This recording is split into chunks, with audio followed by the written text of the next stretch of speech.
His past was horrible. He was a terrorist. He was so designated by President Obama, as you know, and he wasn't even supposed to be outside of his own country. He was, so right there.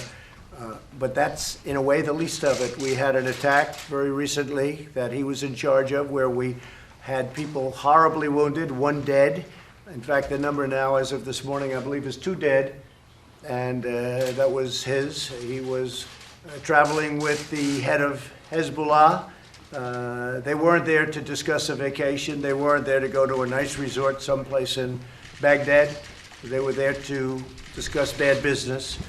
And we saved a lot of lives by terminating his life. A lot of lives are saved. They were planning something, and you're going to be hearing about it, or at least various people in Congress are going to be hearing about it tomorrow.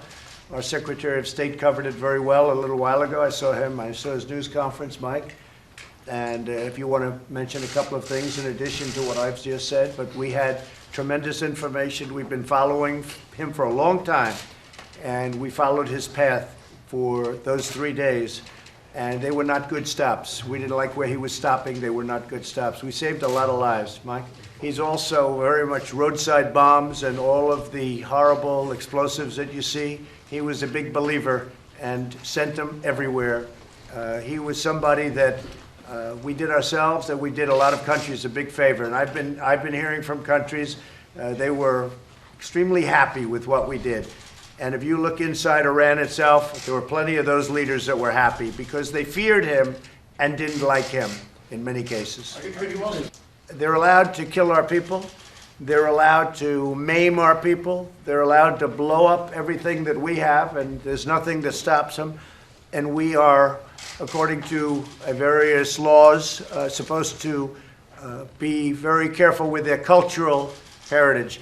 And you know what? If that's what the law is, I like to obey the law. But think of it. They kill our people. They blow up our people. And then we have to be very gentle with their cultural institutions. But I'm okay with it. It's okay with me. I will say this. If Iran does anything that they shouldn't be doing, they're going to be suffering the consequences, and very strongly. Well, don't forget, in our case, it was retaliation because they were there first. They killed, and look, I don't have to talk about him for 18 to 20 years. He was a monster. But just in a very short period of time, 2 people dead, people badly injured, and then before that, there were other attacks. And look at what he was planning. So that'll be discussed tomorrow morning. Right now, it's classified. That'll be discussed tomorrow with Mike Pompeo and the Joint Chiefs of Staff. Is the U.S. prepared for an Iranian attack? We're prepared. We're totally prepared. And likewise, we're prepared to attack if we have to. The Iraqi government says it expects U.S. forces to leave the country after the letter that it received, General Mark Milley said, by mistake yesterday. What do you say to the Iraqi government about the possibility of U.S. forces leaving based on that letter? Well, I don't know anything about that letter. The letter was sent, and I understand it was an unsigned letter. So I could maybe let Mike speak to it. I don't know if that letter was a hoax or was it unsigned. The letter itself was a mistake. I think what? the Department of Defense has spoken that it was a mistake. It wasn't intended. But the Iraqi government is saying they're taking you at your word. They expect U.S. forces to leave. Well, I think it's the worst thing that can happen to Iraq. If we leave, that would mean that Iran would have a much bigger foothold, and the people of Iraq do not want to see Iran running the country. That I can tell you. So we'll see how it all works out.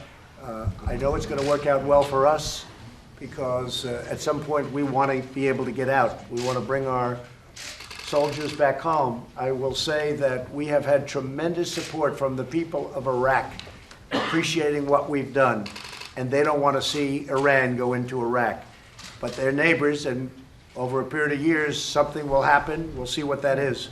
But what was said yesterday, I didn't know about. I really don't know about it. What is that, Mike? What exactly was it? I just know that there was a draft letter that was A sent draft out unsigned. unsigned letter. And the media knew that. Was, So, yeah, they but they knew don't it, like to and say that. Yeah. the Iraqi people understand that we're there to help them stand up their sovereignty. The Iraqi people were not happy when the suggestion was made yesterday that we were thinking about leaving at some point. They were not happy, but at some point we will want to leave.